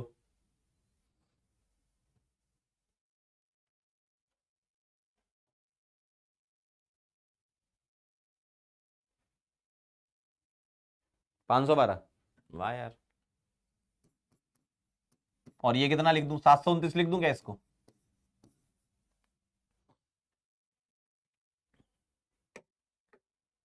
अब मुझे आप बताना जरा, 145 का क्यूब रूट किस किस के बीच में आ रहा है? ठीक है 145 का बताओ, 145 इनमें से किसके बीच में आ रहा है? 145 आ रहा है इन दोनों के बीच में, इन्हीं के बीच आएगा, यानी कि 5 से 6 के बीच में आएगा ये, यानी कि एक आ गया 5 से 6 के बीच में। और किस तरफ आ रहा है ये देखो, 145 किसके करीब है? 145 किसके करीब है? 5 के करीब है, यानी कि 5 पॉइंट समथिंग होगा। मैं 5.2 या 5.3 ले लेता हूं, है ना। मैं यहां पर 5.2 या 5.3 ले लेता हूं, और ये है 10 की पावर -8। सही है, 5 पॉइंट समथिंग लेना है ना। तो 5.2 इंटू 10 की पावर -8 ले लिया मैंने। अब मुझे एक बात बताओ, ऑप्शन मुझे नैनोमीटर में पूछे है ना, नैनोमीटर में आंसर चाहिए, नैनोमीटर में आंसर चाहिए ना। तो मैं यहां से क्या कर रहा हूं, इसको लिख रहा हूं 52 पॉइंट हटा रहा हूं इंटू 10 की पावर, या एक काम करता हूं मैं पॉइंट पीछे खींच लेता हूं, 0.52 इंटू 10 की पावर -7 बोल दूं मैं। और ये आंसर किसमें सारा निकल रहा होगा? ये सारा सेंटीमीटर में निकल रहा होगा। ये किसमें निकल रहा होगा? सेंटीमीटर में। और तुम्हें पता है कि 1 नैनोमीटर कितना होता है? 10 की पावर -9 मीटर और 10 की पावर -7 सेंटीमीटर। यानी कि ये जो एक ही वैल्यू आई वो आई 0.52 नैनोमीटर। देखो 10 की पावर -7 सेंटीमीटर को 1 नैनोमीटर बोल रहा हूं, यानी कि अब आपको सामने आंसर चमकता हुआ दिख गया, आगरा। समझ गए? तो कभी अगर ऐसे क्यूब रूट में आप फंस जाओ तो अप्रोक्सीमेट आंसर निकाल सकते हो आप। अब क्यूब रूट निकालने थोड़ी बैठेंगे, तो आप अप्रोक्सीमेट आंसर निकाल सकते हो।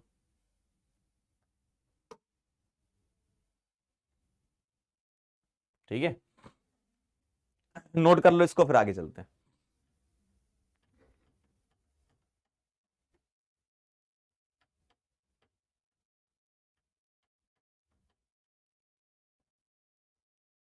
ठीक है,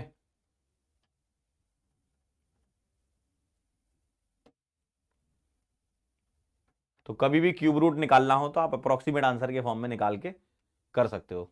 चलें आगे, पक्का डन? चलिए आगे चलते हैं। ये हो गया, ये हो गया, ये हो गया। अगला सवाल नीट में आया था ये 2013 में। A metal has FCC lattice, FCC है तो जेड कितना हो गया? 4।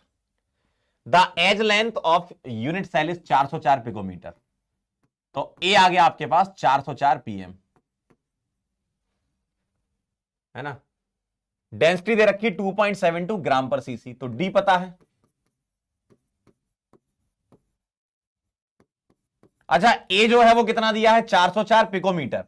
मुझे पिकोमीटर को सेंटीमीटर में बदलना चाहिए, सही बात है। तो 10 की पावर -10 लिख दूं मैं सेंटीमीटर में, -12 मीटर में होता है, -10 सेंटीमीटर में। जेड पता है 4, यानी कि आपसे ए पता है, डी पता है, जेड पता है। क्या निकलवा रहे हैं, मोलर मास, बहुत बढ़िया, एम निकलवा रहे हैं आपसे। निकाल लेते हैं जरा कितना आएगा। D is equal to Z into M upon N A into a cube, सही बात है। डेंसिटी कितनी है बेटा 2.72, जेड कितना है 4, एम कितना है निकालना है, एन ए कितना है 6 इंटू 10 की पावर 23, और ए कितना है 404। तो मैं इसको 400 ले सकता हूं, मैं इसको लगभग 400 ले लूं, थोड़ा आसपास मैच कर जाएगा, थोड़ा आसान कैलकुलेशन के लिए, आसान कैलकुलेशन के लिए। तो यहां से एम आ गया आपका कितना 2.72 इंटू 10 की पावर 23, और ये कितना बनेगा 4 इंटू 10 की पावर -8, और 4 का क्यूब होता है 64, और ये 10 की पावर -8 बनेगा, इसका क्यूब होता है 10 की पावर -24, और डिवाइडेड बाय 4। ये आपका आंसर आ चुका है। 4 से काट दो 16, ठीक है। तो एम आ गया आपका 2.72 इंटू ये दोनों पावरें मिला के 10 की पावर -1 बनेगा, यानी कि 1.6 बोल देता हूं मैं। चेक कर लो कितना आएगा। सही है। तो 2.72 इंटू 1.6 के आसपास।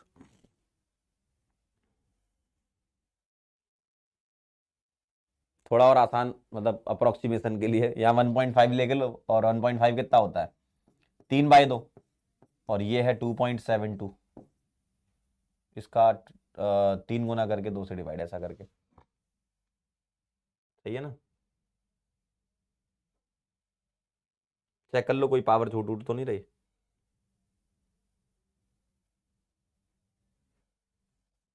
अच्छा ये 6 छूट गया, इंटू 6 भी आएगा ऊपर। 2.72, ये 10 की पावर -30, यहां 6 छूट गया, 2.72 के आगे।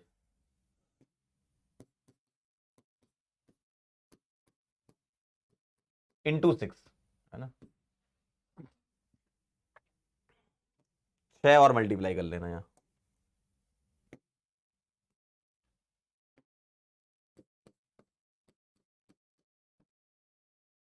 और 1.6, इसको मैं 1.5 बोल रहा था ना, 3/2 इंटू 6, 18/2 9, और 2.7 का 9 टाइम्स, मतलब 3 का 27 के आसपास आ जाएगा इस, है ना,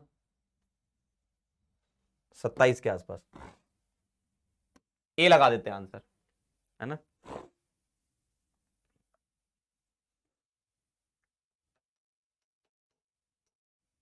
ए लगा देते हैं आंसर, क्योंकि वो एक्चुअल में 404 था, हमने तो 400 लेके सॉल्व कर दिया उसको, है ना। तो ये अपन ने क्या करा, 400 लेके मैंने पूरा डिटेल में सॉल्व कर दिया, ये पूरा डिटेल में है। आप चाहो तो इसको इतना लिख के यहां 404 करके एग्जैक्ट सॉल्व करना हो तो यहां 404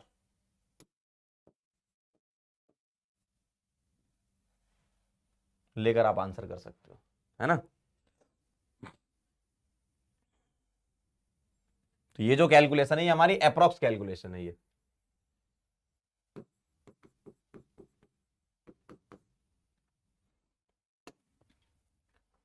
चलें आगे अगले सवाल पर।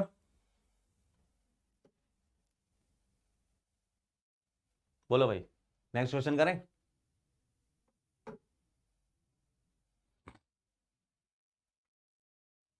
डन है मामला, चलिए चलिए एक सवाल कर लेते हैं। क्या कह रहे हैं इसमें, लिथियम हैज बीसीसी स्ट्रक्चर, यहां से जेड पता चल गया आपको 2, डेंसिटी पता है केजी पर मीटर क्यूब। अच्छा डेंसिटी केजी पर मीटर क्यूब में है 530, ये किसमें केजी पर मीटर क्यूब, हमें किसमें चाहिए ग्राम पर सीसी में, तो 1000 से डिवाइड कर दो, यानी कि 10 की पावर -3, ये ग्राम पर सीसी आ जाएगी। है ना। एटॉमिक मास दे रखा है, मैं लिख देता हूं ये सारे। Z कितना है आपका 2 है, डेंसिटी आ जाएगी 0.53 लिख दूं ग्राम पर सीसी, है ना 0.53। और आपके पास Z पता है एटॉमिक, सॉरी M पता है एटॉमिक मास, 6.94 को 7 लिख दूं, लगभग 7 ले लेते हैं इसको, बाकी आप जानते हो फॉर्मूला लगा दो, Z into M upon N A into a cube. Density कितनी है 0.53, Z कितना है 2, M है 7 के आसपास, और ये 6 इंटू 10 की पावर 23, और इंटू ए क्यूब। आपको क्या निकालना है, एच लेंथ निकालना है, ठीक है, ठीक है। अब इसको अपन अप्रोक्सीमेट सॉल्व कर लेते हैं, मतलब मैं यहां पर एग्जैक्ट पहले रख देता हूं, फिर उसको 7 मान लूंगा।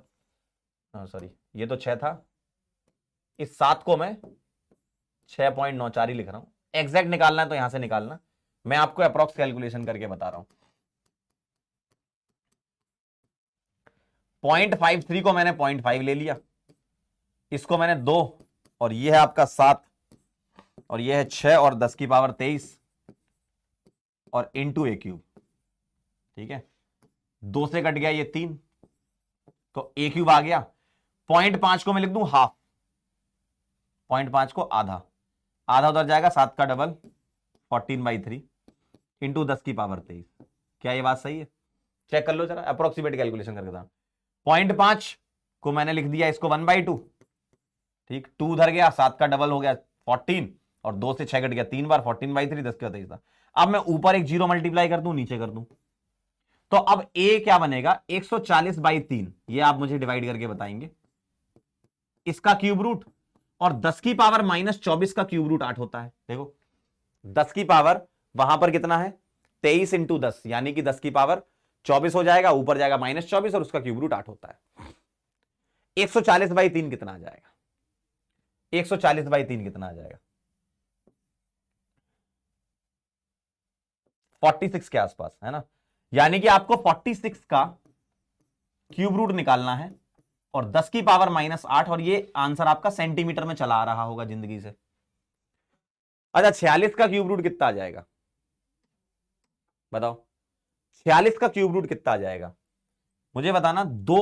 3 का क्यूब कितना होता है 27, और 4 का क्यूब कितना होता है 64। इन दोनों के बीच में ही वैल्यू आएगी, यानी कि 3 और 4 के बीच में वैल्यू आएगी, 3 3.5 के आसपास, या 3.5 4 के आसपास, मतलब 3 से 4 के बीच में वैल्यू आएगी, 3 से 4 के बीच में, सही है। 3.5 के आसपास मान लेते हैं चलो, तो 46 का क्यूब रूट 3 और 4 के बीच में आएगा, यानी कि 3.5 मान लिया मैंने, और 10 की पावर -8, ये किस में है सेंटीमीटर में है, सेंटीमीटर में। एक काम करता हूं, मुझे आंसर पिकोमीटर में चाहिए, पिकोमीटर में चाहिए, तो साफ साफ दिख रहा है 100 से मल्टीप्लाई 100 से डिवाइड कर दो भाई, एक ही वैल्यू जो है वो कितनी है 3.5 इंटू 10 की पावर -8 सेंटीमीटर में है ना, तो 100 से मल्टीप्लाई करोगे तो 350, और 100 से डिवाइड तो 10 की पावर -10, सही ना। 100 से मल्टीप्लाई 100 से डिवाइड, तो ये आ जाएगा 350, और 10 की पावर -10 सेंटीमीटर पिकोमीटर होता है।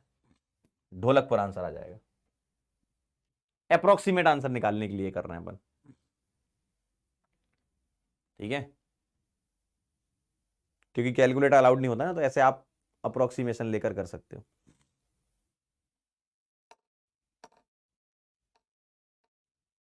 आ गया था आंसर आपका ढोलकपुर। एक कह रहा सर केजी पर मीटर क्यूब में दे रखा, बेटा हमने इसको कन्वर्ट कर लिया ग्राम पर सीसी में, देखो तो ये ग्राम पर सीसी में ले ली हमने वैल्यू, तो यहां पर ए आपका सेंटीमीटर में आएगा। आ गया था आंसर, चलिए वेरी गुड, बहुत बढ़िया। फटाफट से नोट कर लो, एक लास्ट सवाल और करेंगे अपन लास्ट क्वेश्चन, लास्ट क्वेश्चन।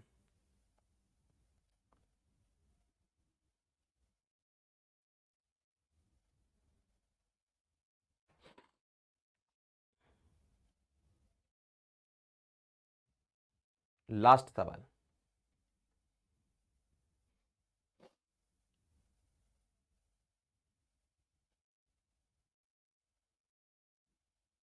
हाँ भाई चलें भाई, ओ भाई आगे बढ़ो भाई। चलिए, एक ऐसा सवाल होता है जिसमें आपको मास वगैरह दिया जाएगा, मोलर मास नहीं, मास दिया जाएगा। तो मुझे एक बार बताओ, मैं यही फॉर्मूला डिराइव कर देता हूं, Z into M upon Na into a cube, ये आपका फॉर्मूला होता था। अब मुझे एक बार बताना, अगर मैं लिखूं weight, weight upon atomic weight, तो मैं क्या लिखूंगा, number of atoms upon Avogadro number, ये लिखूंगा ना, W upon atomic weight is equal to N upon N. अब मैं यहां पर W अपॉन N कर रहा हूं, इसको यहां ले आए, इसको यहां ले गए, M अपॉन Na कर रहा हूं, तो मैं M अपॉन Na को W अपॉन N लिख सकता हूं। Weight upon atomic weight is equal to number of atoms upon Na। तो मैं यहां पर इतने हिस्से को M अपॉन Na को क्या रख सकता हूं, W बाई N। तो डेंसिटी का फॉर्मूला बनेगा Z into W upon N into a cube. ये कब बनेगा, जब आपको वेट गिवन है। तो एक सवाल आपको ऐसा भी देखने को मिल सकता है, देखो कह रहे था नंबर ऑफ एटम्स इन 100 ग्राम, यानी कि नंबर ऑफ एटम्स यानी कि N चाहिए, W दिया है कितना 100 ग्राम, FCC है तो Z पता है कितना 4, डेंसिटी पता ही है तुम्हें ग्राम पर सीसी में, आंसर आ गया देखो 10 इज इक्वल टू 4 इंटू वजन है 100 ग्राम, नंबर ऑफ एटम निकालना है, ए कितना है 100 पिकोमीटर है, सेंटीमीटर में तुरंत से पहले कन्वर्ट करिए, तो 100 इंटू 10 की पावर माइनस 10 सेंटीमीटर आ जाएगा ये, यानी कि 10 की पावर माइनस 8 सेंटीमीटर बोल दूं मैं इसको, इसका क्यूब। तो यहां से n आ जाएगा, 0 से 0 उड़ाओ, 40 इंटू 10 की पावर माइनस 24 था तो प्लस 24 हो जाएगा, और 40 इंटू 10 की पावर 24 हो गया 4 इंटू 10 की पावर 25, चेन्नई आंसर आ जाएगा। चेक कर लो जरा सभी लोग। तो हमने क्या करा, एटॉमिक वेट अपॉन Na को weight upon number of atom से रिप्लेस कर दिया। देख लो आप, W पुट किया 100, N निकालना है, Z 4 है, डेंसिटी 10 दे रखी है, और A यहां से 100 पिकोमीटर मतलब 100 इंटू 10 की और माइनस 10 सेंटीमीटर, तो 10 की और माइनस 8 आ जाएगा ये। सही है आंसर। चलिए बहुत बढ़िया, वेरी नाइस, काफी अच्छा परफॉर्मेंस रहा आप लोगों का आज। और जो आलसी हैं बेटा वो आलसी बने रहेंगे, मुझे ऐसा लग रहा है कि सुधरना है। क्यों आलसी लोगों, सुधरना है। तो बेटा ये सवाल एक बार फिर से आप घर पे देख लेंगे सारे, है ना, एक बार ये सारे के सारे सवाल आप देख लेंगे, और आपके लिए होमवर्क है बेटा ये, टॉपिक वाइज में ये है और पास्ट 10 ईयर क्वेश्चंस में ये है। जाते जाते हम आपको बोलना चाहते हैं बेटा बहुत बड़ा वाला थैंक यू, आप आए आज यहां पर, मजा आ गया, थैंक यू सो मच। अब हम नेक्स्ट टर्न पे आपसे मुलाकात करेंगे तो कुछ और अच्छी अच्छी चीजें पढ़ेंगे, है ना, क्लियर है एकदम। तो आज के लेक्चर में अपन ने बहुत ज्यादा चीजें तो नहीं पढ़ी, डेंसिटी ही एक नया टॉपिक था आपके लिए, और वो जो कॉर्नर बॉडी सेंटर बड़ा मजा आ रहा था जिसमें आपको वो सवाल हमने किए, ठीक है। तो अब हम मुलाकात करेंगे बेटा, कल मिलते हैं आप लोगों से, ठीक है, कल मुलाकात करेंगे आप लोगों से। चलें फिर, मिलते हैं बेटा फिर, तब तक के लिए ओके बाय।